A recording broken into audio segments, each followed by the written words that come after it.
So good morning, all. It's great to be with you. Welcome to our bi-weekly Eastside Wrap meeting, where we discuss issues related to homelessness in the east side of Santa Barbara. I'm Landon Rank. I'm the Associate Director with SB Act, and I'm just going to start with a couple of upcoming dates and general announcements before we get started. So for starters, I believe there's a PATH community cleanup tomorrow at 9 a.m. I don't know, Shannon, if you're able to confirm that, or Chris. I don't work for PATH. Oh, Sorry. okay. I I used to be the director of programs for PATH. I'm now the transitional age youth director for Channel Islands YMCA. Gotcha. And our navigation center is on the east side, so this is my first meeting. Wonderful. Congratulations, Shannon. That's great news. Thank you. Yeah, Congrats, thanks for Shannon. joining us. So I believe that will be tomorrow morning, and I think last meeting Liz said it was a partnership with Habitat for Humanity as well. The next neighborhood walk will be focused on the east side, and we will be meeting at Sprouts on Monday, the 30th of October at 12:30 p.m. And then we'll walk under the underpass there to go over towards Cacique in that area. So this is our chance to walk around, talk to business owners, talk to residents, and also engage with some of the individuals who are experiencing homelessness in that neighborhood. So we encourage you to come out and join us if you can. And then I see in the chat, Gabriella posted about the cleanup. So hope some of you are able to make it. Our next Eastside Wrap meeting is not the 20th because that's today. It will be on November 3rd. And then we will have an all-call wrap meeting coming up on December 11th. And that's when we talk with providers from all over the South County region to find out updates about what's going on with homelessness in the South County. I wanted to make a plug. We are currently printing some little business card sized reference cards that we'll be distributing starting at these neighborhood walks. And so it'll have all the different kind of key phone numbers on one side, as you can see here. And then on the back side, there will be a QR code linking to a longer homelessness response directory. So our hope is to be able to give this out to as many residents in the neighborhood and businesses as possible, so that people know who they should call for different kinds of needs. Barbara, I don't know if you have anything else you want to share about that. No, I think I just appreciate us being able to have that established hotline for CityNet for night and weekend, and be able to use what we know is a useful business card size for folks to keep with them at all times. And we hope it'll be useful for especially our business owners and residents to continue to reach out. Thank you for that. And then lastly, Joao, can I have you make a plug one more time for SB Connect? Sorry to put you on the spot. No, of course. Let me share my screen here. And this is SB Connect. It's available. You can go online on your. Oh, there it is. You could go online, or you could download it for your phone, your iPhone or your Android. And the way it works, you come down here to where it says requests, and you create a new request. And it's anything, if it's graffiti, here are the reporting types. Any maintenance, any fire prevention, homeless issues, litter, anything related to, trash, graffiti, anything, you can report it there, and then we'll be able to see it here. Are you able to see my map? Yes. Yes. Okay, perfect. You can see all the issues that people have reported: encampments, illegal dumping, abandoned shopping carts. These are the ones that are coming in, and you'll get a progress report when the job has started, when it's been completed. So you could head down to the App Store, download it, or you could just do it on your regular computer. Hey, Joel, can you share that the website on the link? Today I learned something that it was available on the web. I thought it was just an app. Yes, I pasted it there on the chat. me stop sharing. Thanks. Great. Thank you, Joao. Mhm. All right. So we'll start with some check-ins from our different outreach providers, and then we will open up the conversation for community members to share any concerns they might have. So why don't we start with Path and Odin? Gladly. Hello, everyone. My name is Odin. I'm the outreach specialist for Path Santa Barbara. Just a brief update this week. We're seeing a few new people over at the NNC these last 2 weeks, unfortunately. I'm seeing what feels like a 50 split of out-of-towners and locals, new to accessing resources and homeless resources. And this last Wednesday was probably the busiest I've had in a while. Usually I get like 5 or 6 solid contacts. I had 17, 17 at the last one. So it's just, there's a lot of people out there. Regarding outreach, it took a month, but I've got a new enrollment from at the corner of Cacique and Quarantina, recently released from custody, and but really appreciate just the extra support from getting off the street. Not new to the area, but right now it's just kind of picking up where we last left off. It's just getting all the documentation and sent up to lists, and then hopefully pursuing sobriety in the future. Some good news in the pipeline. One of my elderly clients will be entering into sober living the next week. We managed to get in contact with her son, and who will be paying for half of her rent, and then she'll pay for the rest of it. But it's not quite her own individual apartment, but it's definitely a step up from living on the street. So basically, right now she's on basically every other list for housing. So right now she's in a very, very good spot. Really excited for her. With regards to that, we've just been continuing our outreach rounds in this around Cacique, around the area of Path, and hitting the waterfront. We actually have a new respite case manager that came onto our staff, and she shadowed me as we went down to the beach. Made some few contacts there. Some individuals who have not been in contact with outreach for 8 years or so, but are familiar to other service providers. But now that she's got an active enrollment with a service provider, we can hopefully move on from there and get her more connected towards substantial services besides just hygiene kits, food, and stuff like that.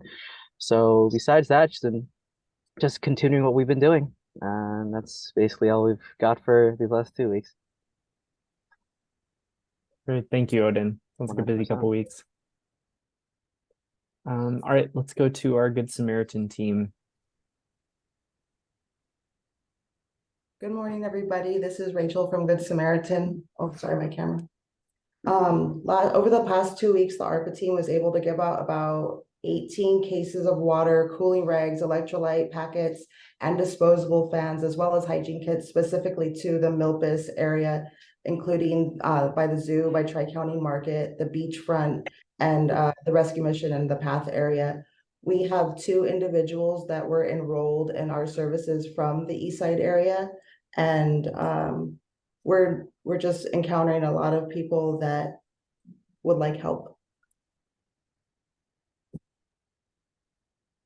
Thank you, Rachel. Appreciate the efforts. I know it's been a hot couple of weeks. I don't see anyone from CityNet on the call, unless I'm mistaken. Is there anyone from CityNet here? Okay. I don't know, Joao, if you're able to share any updates specific to that one area on the 100 block of Milpas, but also if you have any other general updates to share.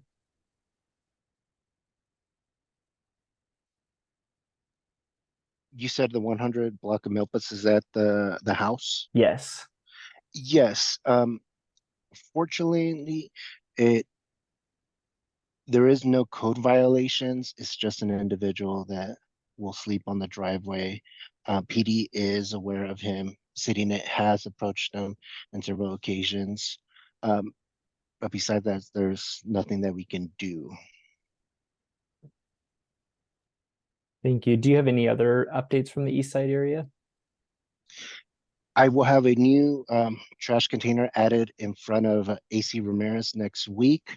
There will be tree trimmings on Cacique at the lower end by Quarantina. And I am going to increase my trash and litter from 2 times a week to 3 times a week. They're on Cacique. That's great. Thank you, Odin, or Joel, excuse me. And then I see Barbara has shared some of the city data in the chat window there. All right, let's go ahead and open it up for community member questions, concerns, or anything you want to raise. Yes, Mark. Good morning, y'all. I'm Mark Alvarado. I'm an Eastside resident, but I'm calling in my capacity as an outreach worker for Santa Barbara Unified School District. Right now, I'm working on a case with 2 students that are in transition house with their mother. And they're in an extended period at transition house. And the issue is that the children are locked out of transition house until mom can get home from work. And so with the time changing and with a lack of daylight, there's a concern that they're out just kind of trying to seek safety. The Boys and Girls Club closes at 5:30, unfortunately. And so they're not able to be there safely. And so we're trying to kind of figure out a way that the library stays open until 6:30 sometimes for her. The librarian is sensitive to the issue. Unfortunately, the father is deceased, and the mom is struggling to find permanent supportive housing. There's a lack of credit history. And so Barbara's aware of this case. And so I know that she's been looking into it, but I just needed to share this out with the group just so if there's any opportunity, if anybody knows of anything where we can move the family out of transition and into some other more permanent situation, it would be very helpful. The student at Santa Barbara High School is in the 9th grade and the little brother is at Cleveland and he's in the 6th grade. And so very resilient young people. They've been through a lot. They came down from Washington, Seattle area, spent some time in Northern California, and now they're here. And so I'm just putting it out there. Thanks. Sorry, go ahead. Could you I didn't hear, what time does mom get to transition house? Well, that's kind of in flux. So I met with the 9th grade older sister yesterday, and mom was going out to Goleta, and now she's going out to Carpinteria.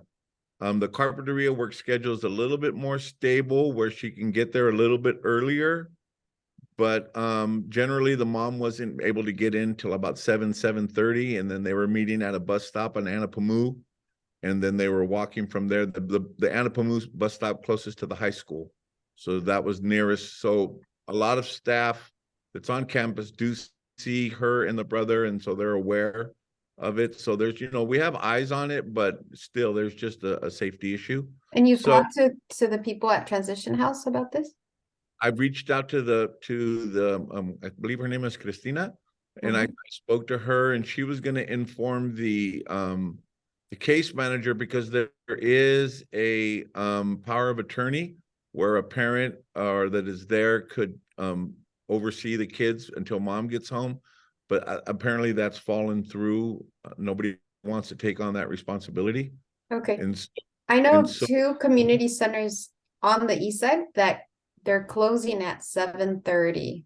So if you can just send me an email with the information on how to get in contact with mom, I can get her connected with those centers. And just so you know, the mom is like really kind of paranoid if they're like not around the high school area, because where she gets off on the bus, and anything beyond that, she's just, it's a really delicate situation. But I will definitely send you what did you need on that information from them? Mom's contact. Okay, all right.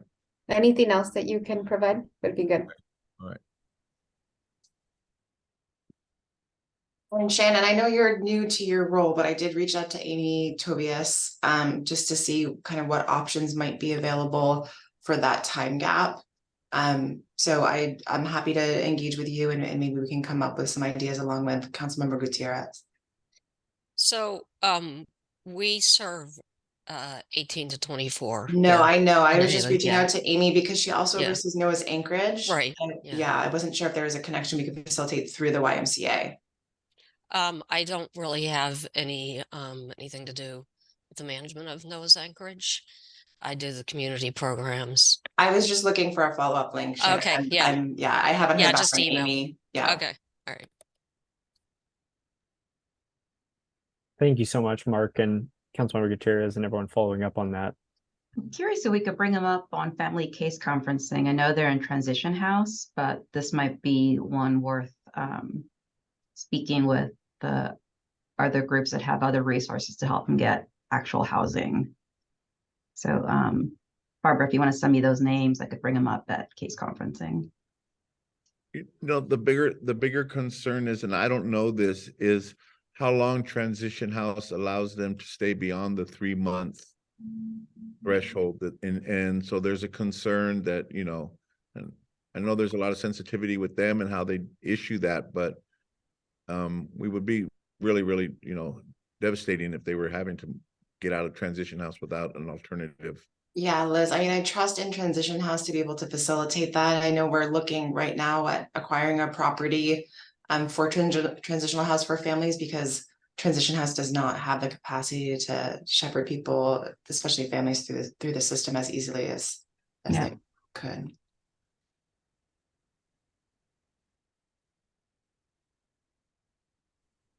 All right, any other community member concerns, questions? I have a question. Yes. Go ahead, Jesse. Jesse, I'm not sure if we lost your audio, but we can't hear you. Can you hear me now? Yes. Okay. Two things. One, this one's for Barbara. Barbara, has anybody reached out to the homeowner that's next to Pasternak's office? And number two is, I've known they've been there for quite some time. The people that are living in the cars on Cacique by Path. I've notified a couple of agencies, but no one's contacted me back. Or do you need to post a sign on their vehicles? That's my other question. Yeah, Joelle, I know that you've been trying to engage that homeowner on North Milpas and haven't had any luck hearing back, correct? Is that still the case? Yeah. Yes, building and safety and as code enforcement, we've been unsuccessful to reach the homeowner. Like I stated earlier, unfortunately, there are no code violations that we can address with the owner. The house is up to code. There's no building and safety issues with the building itself. It's just the individual does occasionally sleep on the driveway. PD is aware and they are monitoring that area. Well, I know Mr. Pasternak has talked to the owners.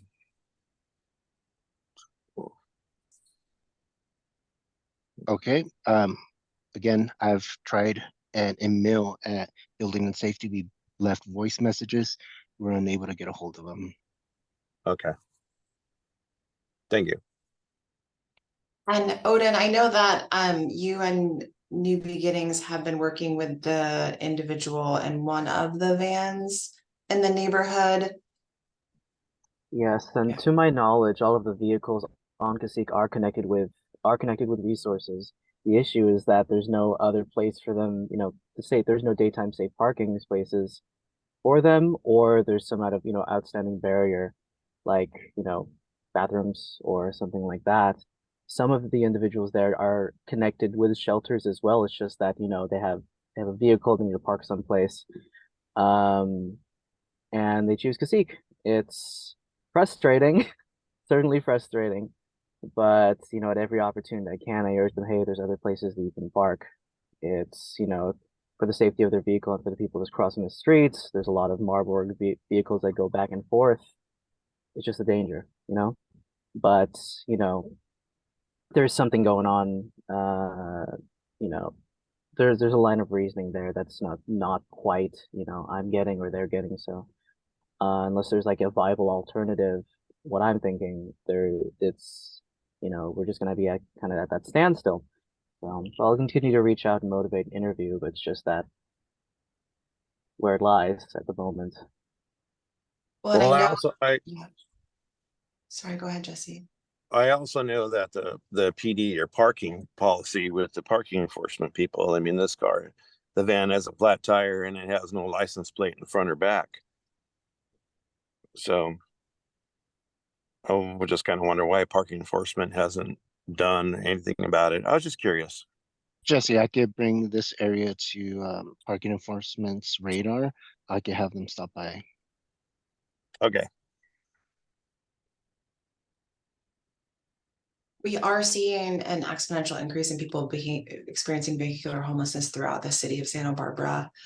So please know, you know, we do everything we can, and if they are receptive and are open and in communication with us, towing their vehicle is really challenging because it's their home, right? And so we are trying to strike the balance of enforcement, ensuring the safety and vibrancy of our neighborhoods, but also really supporting people who are vulnerable and in need. So it's a very, very challenging environment for city staff, including law enforcement, to maneuver this. And we are looking at other options to address the increase in vehicular homelessness across the city. So we'll keep you updated as short-term and long-term strategies are in play on that. Yeah, because I would like to see them, you know, in a better situation than what Yeah. they're in now. Completely agree. Thank you, Jesse. Yeah, All right. Thank you. if I can expand on what Barbara said, it's really a county-wide problem right now, and I think likely a region-wide, if not statewide. And so so we are, as Barbara said, trying to work on some bigger solutions for the whole region. Correct. Yeah, Chris. It's not really homelessness, but just a heads up that the trick or treat event will be on Milpas on actual Halloween day from 2 to 5. I don't know how that will impact or be impacted by the homeless population of people who are experiencing homelessness. But anyway, if you get a chance, come by and say hi. It's one of the tables. There'll be it'll be a fun event. Chris, who's the person to reach out to get a table? I had emailed Sebastian, but I'm not sure if he's the right person. Oh, I think it's too late. Oh, okay.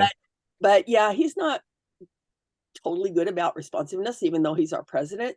Tere Gerardo is the person to reach out to.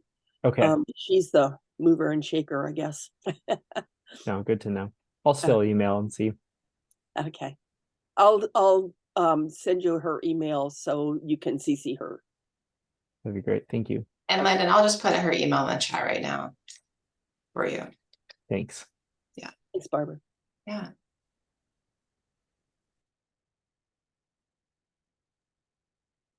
Anything else that anyone wants to raise while we're together?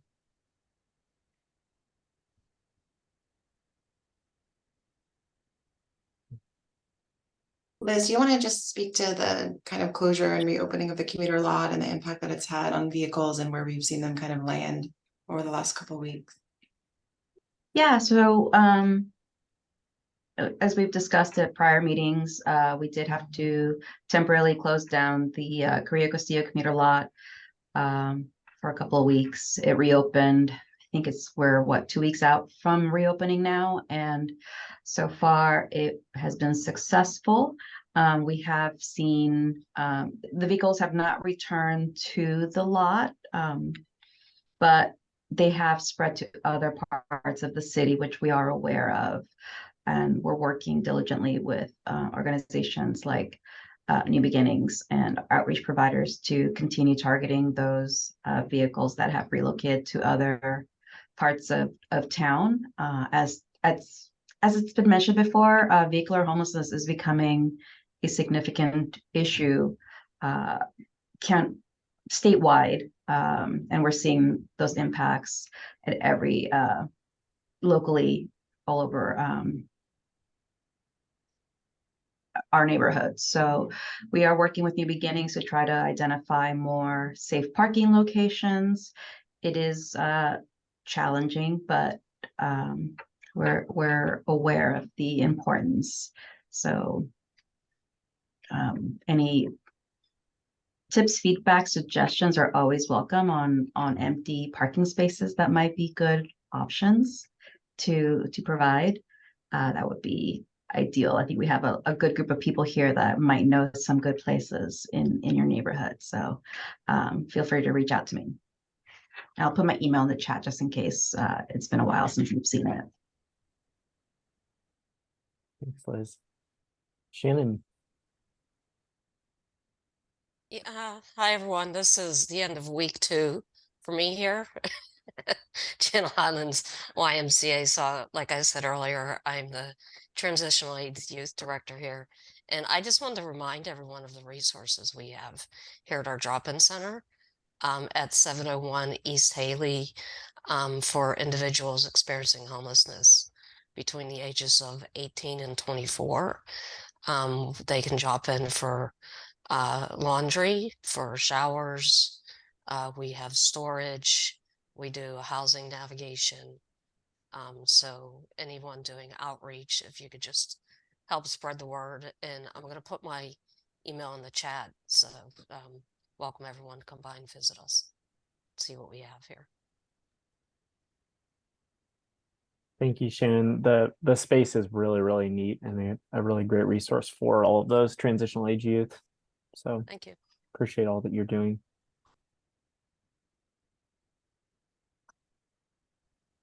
All right, everyone, we'll go ahead and close the meeting today for community members and leave it for service providers to discuss individuals by name. So if you're a community member, we want to say thank you for coming and have a good weekend. Thank you, everybody. Thank you.